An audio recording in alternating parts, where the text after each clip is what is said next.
opinión sobre el curso este que empieza ahora 2022-23 es que afortunadamente lo empezamos sin mascarillas, cosa que teníamos muchas ganas de vernos las caras, y la comunicación, pues la comunicación no tiene nada que ver con mascarilla que sin mascarilla. Por otro lado, es el curso donde se implanta la nueva ley de educación, la LOMLOE, que en secundaria, que es donde tengo yo a mis hijos, les afecta a primero y tercero de ESO. Mi hija hará cuarto, mi hijo va a hacer tercero de ESO. Y las familias que empezamos primero y tercero de ESO, lo que hemos notado es que si hasta ahora veníamos haciendo reutilización de libros, no lo hemos podido hacer, puesto que esta nueva ley, la LOMLOE, ha modificado currículums, con lo que los libros se han tenido que comprar todos nuevos. Un desembolso con la situación económica que estamos teniendo, nada fácil para muchas familias. Pensamos que en esta ley podían haber dedicado una partida a los libros de texto. Este negocio que durante tantos y tantos años se viene reclamando que por lo menos en la educación pública debería estar cubierta, tanto libros de texto como material escolar. Si a esto sumamos que últimamente cada vez nos hacen comprar más licencias digitales que el año que viene caducarán y no podrán consultar ese contenido, es un desembolso económico, además que solo se puede aprovechar un año. Queda pendiente si alguien quiere recoger esta propuesta. Hay editoriales que hacen un pack, libro físico más licencia digital, o solo licencia digital, pero el precio es el mismo. Así que además, desde el punto de vista ecológico y sostenible, no tiene ningún sentido. Y bueno, esperemos que por lo que toca a Cataluña, llevamos muchos años reclamando el 6% del PIB para la educación. En mi caso, yo reclamo el 6% del PIB de Cataluña, tal como contempla la Ley de Educación aprobada por el Parlamento de Cataluña, sea dedicado a la educación pública. Y nada más, esperemos cómo se va desarrollando esta nueva aplicación de la ley, con todos los temas que aparecen en otro nuevo curso.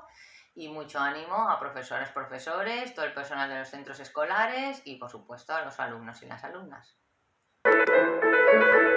Queridas madres y padres que lleváis a los niños, a las niñas a las bibliotecas, querido profesorado, que os preocupáis porque vayan narradores y narradoras, cuentistas a vuestros centros, queridas bibliotecarias que programáis, queridas todos y todas. Es para los cuentistas maravilloso contar con público adulto aliado como vosotras, como vosotros. Pero hoy quería hablaros de una cosita que a veces nos sucede, sobre todo en lo que llamamos nosotros las funciones abiertas, las sesiones de cuentos en las que viene público, por ejemplo, familiar, y en la que nos encontramos de pronto con criaturas que no tienen muy cultivada la escucha. En ese caso, tanto si es en una biblioteca, como si es en una escuela, como si es en un teatro, como si es en cualquier sitio, este pequeño vídeo es para recordaros que los cuentistas, quienes nos dedicamos a contar cuentos, no somos los que tenemos que enseñar a vuestros niños y a vuestras niñas a escuchar. Ellos ya tienen que venir aprendidos de casa, ya tienen que saber escuchar. Nosotros, en realidad, solamente estamos ahí para contar buenas historias, para disfrutar juntos, para compartir una experiencia honda, profunda de oralidad, una propuesta artística básica, antigua, profunda, lejana, actual, como es contar y escuchar historias. De todas maneras, si queréis muscular la escucha en vuestros vástagos, os animo a seguir unas pequeñas pautas. La primera de todas es la constancia.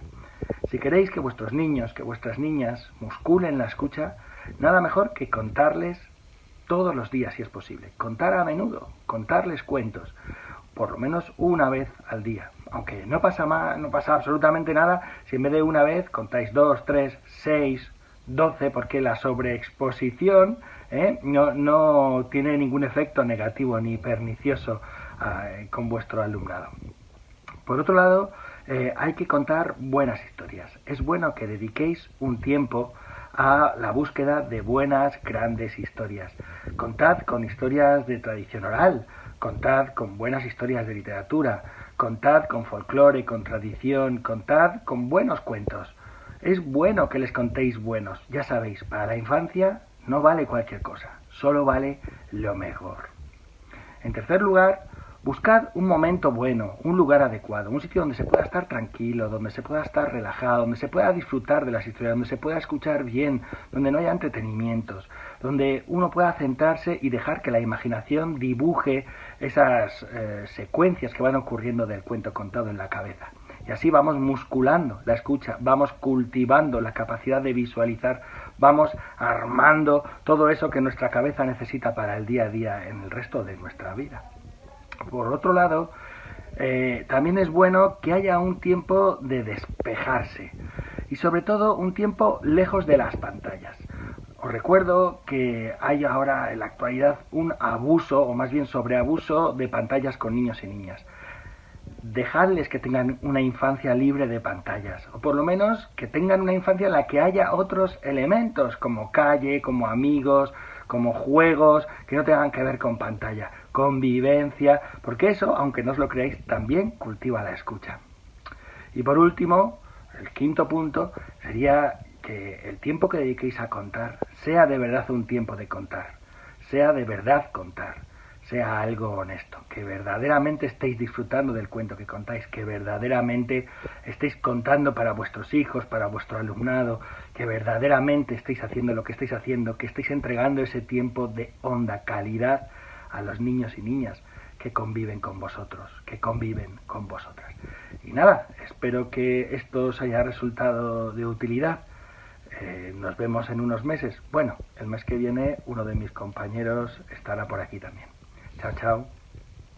Como ya les he comentado, estos días estaba en Madrid y he querido visitar dos librerías. Una de ellas es la librería de Pérez Galdós y bueno, el motivo de visitar esta librería es porque los fundadores fueron precisamente los descendientes de Pérez Galdós. Un libro que también se puede leer a partir de 11, 12 años. De hecho, me acuerdo con mucho cariño, que fue una de mis primeras lecturas a esa edad, antes de lo que entraría ahora la ESO, y siempre es muy agradable visitar una librería antigua. Probablemente les enseñe las imágenes de esta librería más adelante. Esta era una de las librerías. La otra librería pues es una librería nueva que se llama la Librería Mistral y me ha parecido pues muy interesante. Primero, porque es tres jóvenes argentinos conocidos en Argentina y editores decidieron durante la pandemia que igual que tenían una librería y una editorial en Buenos Aires, iban a tener otra en Madrid. Son estas librerías de autor con un concepto muy claro de lo que debe ser una librería, una diferente de otra, que las diferencian de los grandes almacenes. Así que les fui a visitar porque pues me gusta, yo creo que está trabajadísimo, incluso el escaparate que puede formar una animación a la lectura, pero sobre todo porque el local está en el lugar o en una parte de lo que era un antiguo teatro y bajando las escaleras, como ahora les mostraré, pues se encuentra un teatro como un escenario en pequeño donde se hacen las recomendaciones de libros o los encuentros con autores. A mí me pareció esto delicioso. Visitándoles y presentándome, me invitaron, esto fue antes de ayer, a que a las 7 de la tarde teníamos con nosotros a una autora estando de visita y alabando cómo tenían la temática todo dividido, la gran cantidad de libros que estaban dedicados a poesía y haciendo, porque en alguna compra, que esto siempre es coleccionismo ya, resultó que precisamente por ser el Día de las Escritoras, me invitaron a asistir a un encuentro que tenían con María Dueñas. Y ya pueden ustedes imaginarse que yo me esperé a que llegara la célebre autora, que además soy admiradora y he leído de sus obras, y tuvimos un encuentro muy afable, muy familiar. Por supuesto, le pregunté nuestra pregunta habitual de los testimonios y yo le comenté, María, si tú escribes tanto, es que tienes que haber leído mucho. ¿Qué libros leíste cuando eras pequeña? ¿Qué libros te acuerdas? Y bueno, se entusiasmó, estuvo mucho rato hablando y ella leía la autora británica Enid Blyton, leyó todos los libros de los 5, Las Torres de Mallory, dice que también leyó Los Hermanos Hollister y luego se salió de esta autora también para leer Puck, para que puedan comprobar ustedes que aparte de algún clásico adaptado que ella leía, pues estas colecciones de libros nos adentran a muchos de nosotros al maravilloso arte de la lectura, que es todo un mundo que ya nunca nos deja solos. No hice una foto, no pude hacer una foto con María Dueñas porque le escuché mientras estaban hablando y le estaban haciendo la entrevista, que no le gustaban las fotos, y yo pues lo respeté, es que no se lo pedí, o sea, no es que me dijera que no, es que no se lo pedí. Y bueno, espero que les gusten. Mira por dónde pudimos encontrar un nuevo testimonio lector de un autor en vida.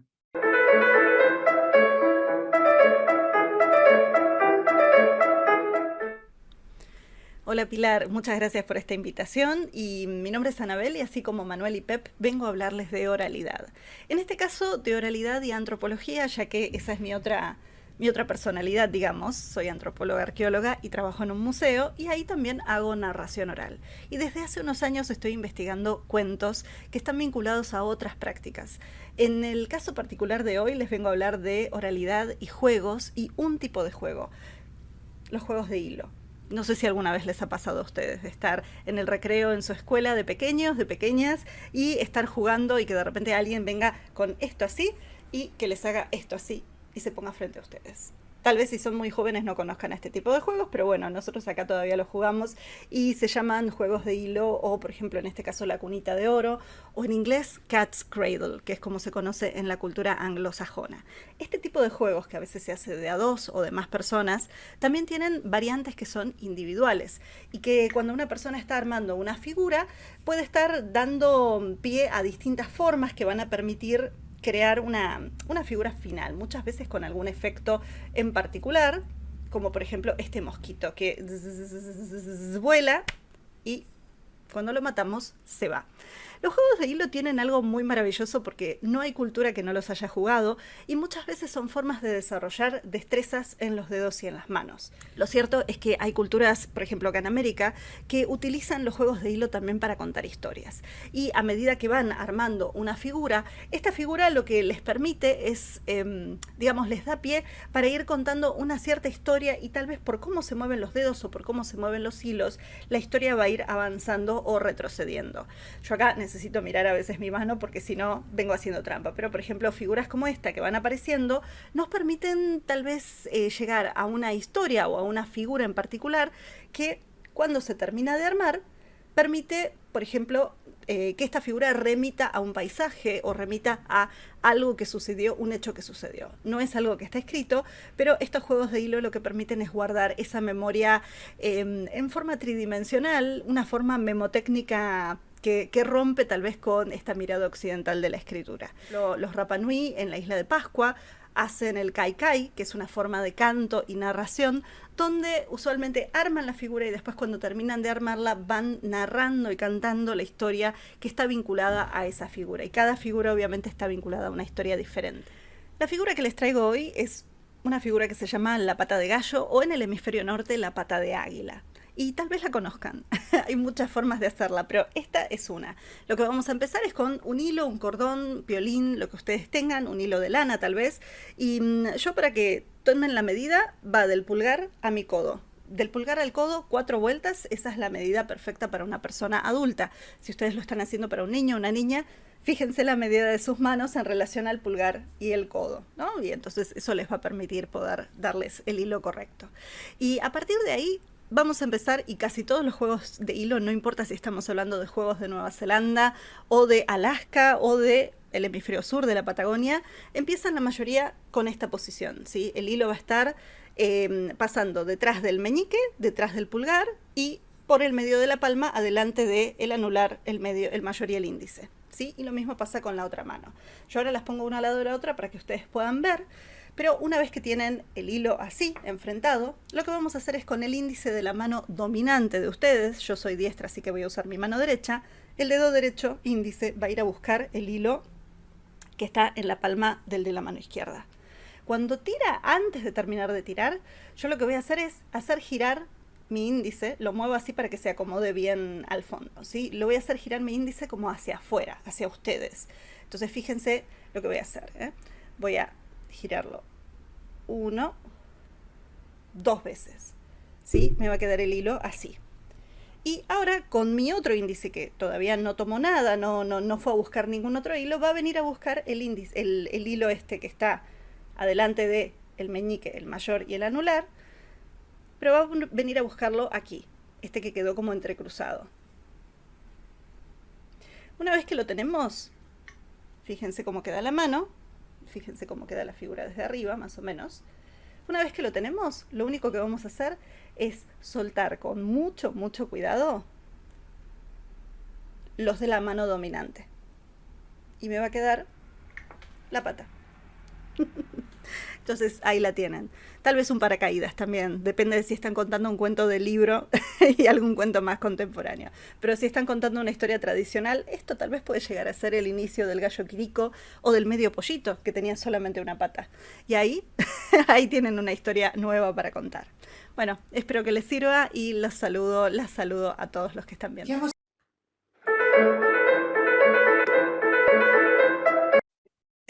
Hoy vamos a hacer una sesión de síntesis de lo que hemos hecho durante estos más de 2 años en Cuaderno de Maestra. Esta sesión la dedicaremos a hacer la síntesis para reflexionar sobre todo ello. En primer lugar, nuestro foco central ha sido el lenguaje. Nuestra audiencia han sido los maestros y maestras y la familia interesados en el aprendizaje, la enseñanza y el lenguaje. El objetivo ha sido aportar reflexiones teóricas y experiencias pedagógicas sobre este tema. Nuestra perspectiva ha unido aspectos psicológicos, pedagógicos y lingüísticos, sobre todo de educación infantil y primaria. Tanto el punto de vista teórico como las experiencias pedagógicas se han centrado en el proceso de construcción del conocimiento del adulto, que enseña el maestro, el profesor o la profesora, y del alumno que aprende. ¿Por qué este foco para esta audiencia, sobre el lenguaje? El foco sobre el lenguaje es porque mucho de lo que aprendemos, lo aprendemos a través del lenguaje. El lenguaje es central en todo el proceso educativo, tanto que no se puede concebir una educación sin lenguaje. La audiencia son los maestros y las familias, porque los niños aprenden en la casa y en la escuela. En la casa se da un aprendizaje mundano de sentido común y en la escuela se trata de un conocimiento educativo. La escuela orienta la educación hacia un aprendizaje más institucionalizado, más organizado por las instituciones educativas de cada país. Por tanto, el lenguaje es central para el conocimiento de sentido común dentro y fuera de la escuela, pero especialmente para el aprendizaje escolar. ¿Por qué este objetivo de aportar reflexiones teóricas y experiencias pedagógicas? Porque con frecuencia la lengua propia o un idioma extranjero ha sido tratada como asignatura, como un dominio, como una disciplina. Si bien el lenguaje y cada lengua tiene su especificidad, su importancia se debe a que el lenguaje es igual a conocimiento, es decir, no podemos tratarlo como una asignatura separada de todo el proceso de conocimiento. Sea a través de las acciones, del discurso, de los actos de significado, de los actos de habla, del diálogo, de las interacciones, sea a través de sus productos, de la propia experiencia, de los signos o de los textos, el lenguaje es conocimiento. Nuestra perspectiva psicológica, pedagógica y lingüística trata tanto las acciones cuanto los productos como características particulares. El lenguaje, cuando hablamos de lenguaje, estamos hablando de elementos que son simbólicos, que son sociales, se dan la interacción con los otros, que tienen sus normas y convenciones, que hay una relación entre la forma de expresión y el significado. Vamos a ver por qué decimos simbólicas, porque este es un concepto que es bastante importante. He cogido este ejemplo que teníamos aquí en nuestro, digamos, corpus. Es una madre interaccionando con un bebé, con su hijo.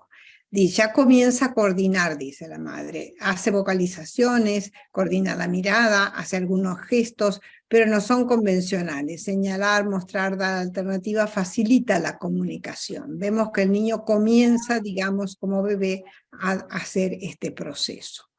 Pero luego, más tarde, para aprender la capacidad de usar símbolos y para hablar y jugar y disfrutar, tiene que dar un paso más, tiene que, digamos, hacer un desarrollo de manera de usar el cuerpo como si fuera, digamos, alguna otra cosa. Por ejemplo, usar el índice para señalar, usar la mano para gesto, usar la mirada para orientar al otro, etcétera. También tiene que hacer acciones y usar los objetos como si fueran, por ejemplo, haciendo ver que come en un plato, haciendo ver que algo en el plato es como si fuera comida. Entonces, son las acciones que utiliza parte del cuerpo y parte de los objetos. O bien jugando con muñecas, con cocinitas, con teléfonos, con trenes, etc. Es decir, usar los objetos como si fueran objetos reales, pero para hacer la simulación, digamos, del juego. O bien, ya un poquito más mayor, hacer, digamos, los juegos simbólicos de tipo inventados, inventarse una situación, inventarse un personaje, inventarse un objeto, etc. Tanto desde el punto de vista teórico como de las experiencias pedagógicas que se han centrado en el proceso de construcción de conocimiento, el adulto que enseña y el adulto que enseña y el alumno que aprende están interaccionando, están haciendo una experiencia social y un tipo de aprendizaje simbólico. Ese aprendizaje se vehiculiza por el lenguaje, a través del lenguaje, como acción y como experiencia que se van acumulando. Cuando hablamos de lenguaje, no solo hablamos de fonética, de ortografía, de gramática, de léxico, de discurso, de una disciplina. Es hablar de un medio de conocimiento, de una organización de nuestra memoria y de nuestra experiencia. En ese sentido es que hemos enfocado el lenguaje en cuadernos de maestra. Los temas que a lo largo de estos 2-3 años hemos ido hablando son diversos. Entre ellos hemos hablado del lenguaje oral con alguna gente invitada que me he recordado aquí de poner. De escribir entre dos, no solamente de manera individual, de la lectura dialógica, del proceso del aprendizaje inicial, hemos hablado de vocabulario, hemos hablado de juegos de lenguaje, de lectura, interpretación y dificultades, de lenguaje de signos para los niños sordos, de ortografía, de lengua de signos, del tarot de cuentos, de la prehistoria, de la fábula. Hemos hablado de bibliotecas escolares, de narraciones orales, de la narración y los libros de cuentos para según qué edades, de lecturas y ayudas a la comprensión. Hemos hablado de algunas actividades propias del aprendizaje de lo escrito, como de definiciones. Hemos hablado de las emociones y nuevamente, bueno, las bibliotecas escolares otra vez. Hemos realizado entrevistas, además de los temas, hemos hecho entrevistas a varios profesionales, entre ellos, bueno, tenemos mucha gente a los que hemos entrevistado, ya sean de bibliotecas, ya sean autores de libros infantiles o libros, digamos, para adolescentes, ya sean especialistas en emociones, en literatura oral, etc.